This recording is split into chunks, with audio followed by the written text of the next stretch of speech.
Hello friends, welcome to my YouTube channel study 24/7। तो friends, आज के इस वीडियो में देखेंगे हम 24वें लेसन प्लान को, जो हमारे विषय भूगोल से है। और आज का हमारा प्रकरण है वनों के लाभ व वन्य जीव।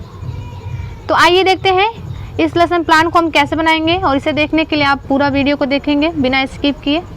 तो सबसे पहले आप पाठ्य योजना संख्या डालेंगे, तो हमारा 24वां लेसन प्लान है ये, तो हम लोग 24 डालेंगे। आपका जो रहेगा आप अपने अकॉर्डिंग डाल लेंगे। फिर आता है हमारा विद्यालय का नाम। तो मैंने आपको वो भी बताया है कि विद्यालय के नाम में आप उस विद्यालय के नाम डालेंगे जहाँ पे आपकी टीचिंग लगी होती है, ठीक है। उसके बाद देखिए आप 3 कॉलम बनाएंगे, जिसमें आपका दिनांक, कक्षा व वर्ग, विषय, प्रकरण, चक्र और अवधि लिखना होगा। तो आपका विषय भूगोल है और प्रकरण है हमारा वनों के लाभ व वन्य जीव। बाकी सारी चीज़ें आप अपने अकॉर्डिंग लिख लेंगे। अवधि में आप 35 या 40 मिनट लिखेंगे, जो भी आपको बताया जाएगा, ठीक है। अब आता है हमारा समान उद्देश्य। तो जैसा कि मैंने आपको बताया है, जो हमारा समान उद्देश्य होता है वो हमारे विषय से संबंधित होता है, और जो विशिष्ट उद्देश्य होता है वो हमारे प्रकरण के लिए होता है। तो समान उद्देश्य अगर आपने पहले पाठ्य योजना में लिख लिया है तो आपको बार बार लिखने की आवश्यकता नहीं है, क्योंकि आपका समान उद्देश्य बदलता नहीं है। परंतु जो आपका विशिष्ट उद्देश्य होता है वह प्रकरण के साथ साथ विशिष्ट उद्देश्य भी बदलते रहता है, क्योंकि आपका सभी लेसन प्लान में प्रकरण अलग अलग होता है, जिसके कारण आपका विशिष्ट उद्देश्य भी बदलते रहता है। परंतु जो समान उद्देश्य होता है वह उसमें आपका किसी प्रकरण में नहीं बदलता है, विषय वही रहता है, इसलिए समान उद्देश्य भी आपका वही रहता है। अगर आपने समान उद्देश्य नहीं लिखा है तो आप हमारा पहला वीडियो जाके देख सकते हैं। तो देखिए, फिर देखिए विशिष्ट उद्देश्य में आपको कई बिंदु देखने को मिलेंगे। मुख्यतः आपको 3 बिंदु ही लिखने होंगे, जिसमें पहला आपका होगा ज्ञानात्मक उद्देश्य, दूसरा बोधात्मक उद्देश्य, और जो तीसरा बिंदु है हमारा वो है क्रियात्मक उद्देश्य। तो आइए देखते हैं ज्ञानात्मक उद्देश्य का जो पहला बिंदु है, छात्र वनों के लाभ के बारे में जान सकेंगे। यानी जो इसमें नाम से आपको पता चल रहा है ज्ञानात्मक, यानी इसमें ज्ञान की बात की जाएगी, छात्रों के ज्ञान की बात की जाएगी। तो छात्र वनों के लाभ के बारे में जान सकेंगे। दूसरा, छात्र भारत के विविध वन्य जीवों के बारे में ज्ञान प्राप्त कर सकेंगे। जो दूसरा बिंदु है हमारा उसमें है बोधात्मक उद्देश्य। तो बोध मतलब होता है समझना। तो आपको इसके नाम से ही पता चल गया होगा कि इसमें समझने के बारे में बात किया जाएगा। तो इसमें जो पहला बिंदु हमारा, छात्र वनों के लाभ तथा विविध वन्य जीवों के बारे में प्राप्त ज्ञान को समझ सकेंगे। दूसरा बिंदु, छात्र वनों के लाभ तथा वन्य जीवों के बारे में अपने शब्दों में व्याख्या कर सकेंगे। अब देखिए जो तीसरा हमारा क्रियात्मक उद्देश्य, यानी छात्र जो जानने और समझने के बाद जो क्रिया करते हैं उसे हम किसे लिखेंगे, उसे हम क्रियात्मक उद्देश्य में लिखेंगे। तो इसमें जो आपका पहला बिंदु होगा, छात्र वनों के लाभ तथा वन्य जीव विषय से प्राप्त ज्ञान का अपने व्यवहारिक जीवन में प्रयोग कर सकेंगे। अब जो नेक्स्ट हेडिंग हमारी वो है सहायक सामग्री। तो आपको बता दीजिए, आप जब आप प्रकरण को पढ़ाने के लिए कक्षा में जाते हैं तो आप अपने साथ जो भी सामग्री ले जाते हैं, इस उद्देश्य से कि आपको छात्रों को समझाना है, पढ़ाना है उससे, तो वो आपका किस में आएगा, सहायक सामग्री में आएगा। जैसे यहाँ पे देखिए कक्षोपयोगी सामग्री तथा प्रकरण से संबंधित चित्र आदि लिया जाता है। जैसे आपका चार्ट हो गया, पुस्तक हो गया, रंगीन चौक हो गया, डस्टर हो गया, यह सारी चीज़ें किस में आती हैं, आपकी सहायक सामग्री में आती हैं। अब इसके बाद जो हमारा नेक्स्ट हेडिंग है वो है पूर्व ज्ञान। तो पूर्व ज्ञान में देखिए आपको क्या लिखना होता है। पूर्व ज्ञान में ये लिखना होता है कि छात्रों को जो आपका प्रकरण है उसके विषय में पहले से जानकारी है अथवा नहीं है। तो इसमें थोड़ी बहुत जानकारी तो छात्रों को पहले से होती है। तो इसमें आपको लिखना होगा, छात्र वन तथा वन्य जीवों के बारे में सामान्य जानकारी रखते हैं। अब आता है हमारा प्रस्तावना प्रश्न। तो आपको बता दिया जाए, जो प्रस्तावना प्रश्न होता है वो लेसन प्लान में सबसे महत्वपूर्ण अंग होता है प्रस्तावना प्रश्न। इसी से आपके लेसन प्लान की शुरुआत होती है। तो प्रस्तावना प्रश्न को बनाते समय आप इन बातों का ध्यान रखेंगे कि जो आपका प्रस्तावना प्रश्न है वह सही क्रम में हो, श्रृंखलाबद्ध हो, छात्रों के पूर्व ज्ञान एवं वर्तमान ज्ञान पर आधारित हो, और इसके जो प्रश्न है, इसके प्रश्न जो है सरल हो, प्रकरण से ही संबंधित हो। इधर उधर के प्रश्नों को आप इसमें नहीं रखेंगे, और ऐसे प्रश्न को आपको पूछना है कि आपका जो प्रकरण है वो निकल कर सामने आए। तो आइए देखते हैं, प्रस्तावना प्रश्न के लिए आप 3 कॉलम बनाएंगे, जिसमें आपका पहला कॉलम प्रस्तावना प्रश्न, दूसरा छात्र अध्यापक क्रिया, यदि छात्रा है तो छात्र अध्यापक क्रिया, तीसरा छात्र क्रिया या छात्र कथन आप लिख सकते हैं। तो प्रस्तावना प्रश्न का पहला प्रश्न हमारा, पेड़ पौधों, झाड़ियों, घास आदि के समूह जो एक निश्चित क्षेत्र में पाए जाते हैं वे क्या कहलाते हैं? तो छात्रों का जो उत्तर है वनस्पतियाँ। क्या कहलाते हैं? वनस्पतियाँ। दूसरा प्रश्न, भारत में मुख्यतः कितने प्रकार की वनस्पतियाँ पाई जाती हैं? तो छात्रों ने उत्तर दिया 5 प्रकार की। तीसरा प्रश्न हमारा, वनों से लकड़ी, फल, छांव, ऑक्सीजन आदि प्राप्त होना वनों का क्या है? तो ये क्या है? आपका जो उत्तर होगा वनों के लाभ। ये सब क्या है? वनों के लाभ हैं। अब जो नेक्स्ट हेडिंग हमारी आती है वो किसकी आती है? उद्देश्य कथन की।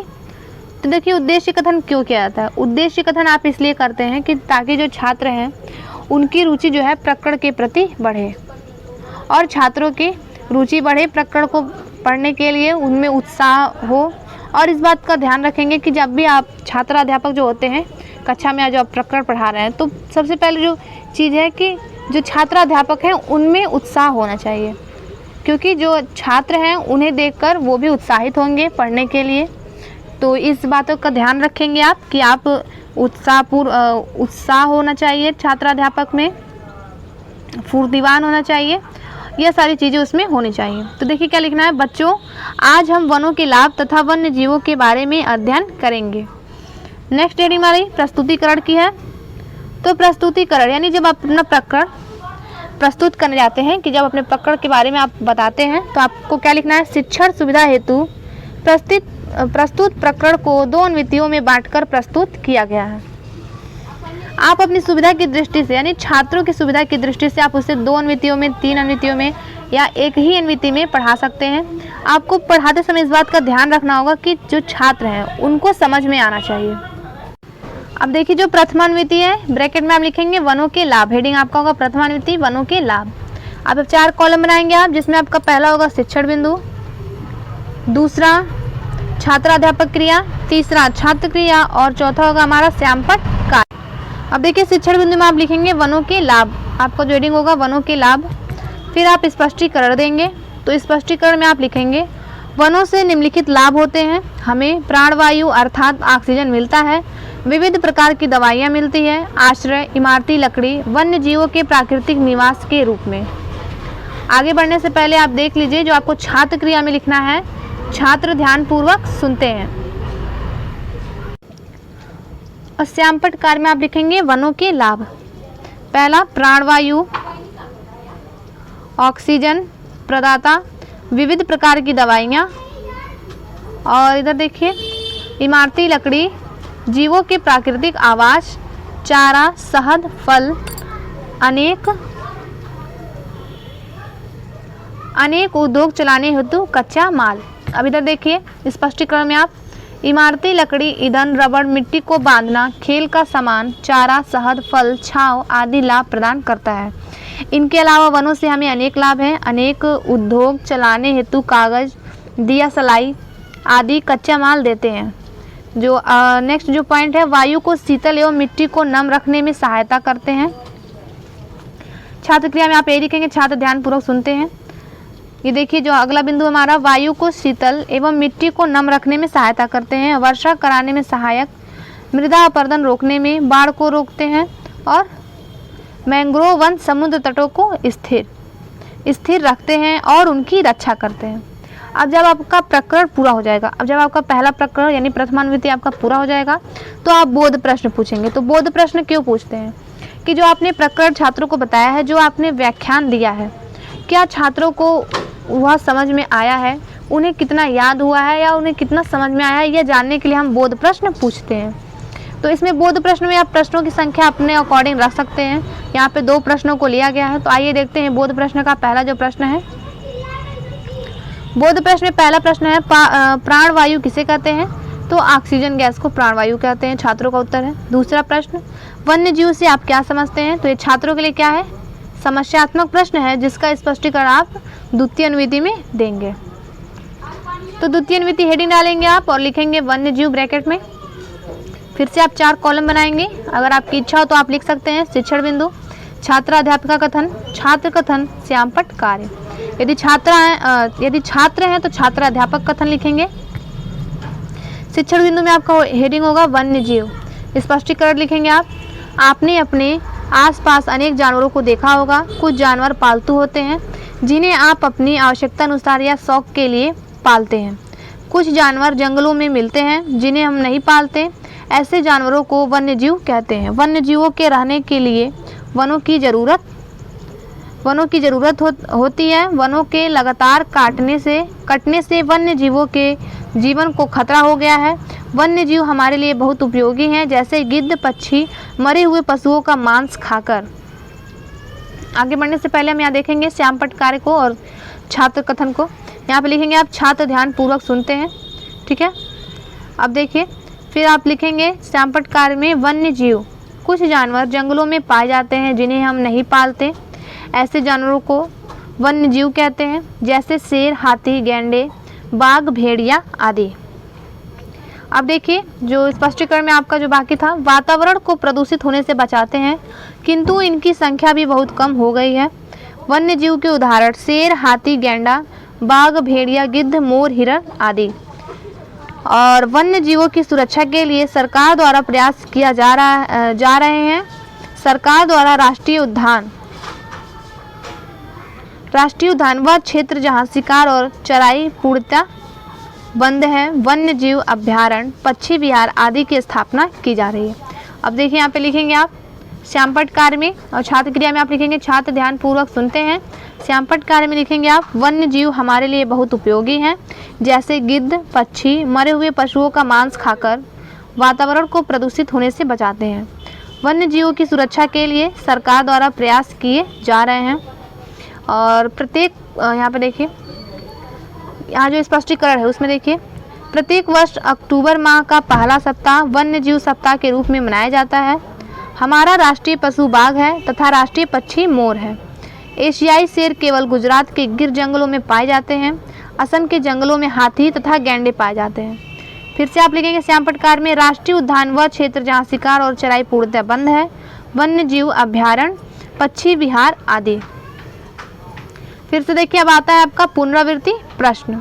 जब आपका दोनों अन्विति पूरा हो जाता है, यानी दोनों व्याख्यान आपका पूरा हो जाता है, तो आप पूरे प्रकरण से पुनरावृत्ति प्रश्नों को पूछते हैं कि जो आपने दोनों अन्वितियों को पढ़ाया है, तो छात्र उसे कितना समझे हैं, कितना याद है उन्हें, यह सब जानने के लिए ये पुनरावृत्ति प्रश्न पूछा जाता है। क्योंकि जब आप एक अन्विति पढ़ा देते हैं, फिर बोध प्रश्न पूछते हैं, फिर द्वितीय अन्विति पढ़ाते हैं, तो छात्रों को दोनों अन्विति का याद है या फिर उन्हें पहला वाला भूल गया है, इन सब चीज़ों को देखने के लिए पुनरावृत्ति प्रश्न को पूछा जाता है। तो पुनरावृत्ति प्रश्न के लिए आप 2 कॉलम बनाएंगे, जिसमें आपका पहला होगा छात्राध्यापक क्रिया, यानी यदि छात्रा है तो छात्राध्यापक क्रिया, दूसरा छात्र क्रिया।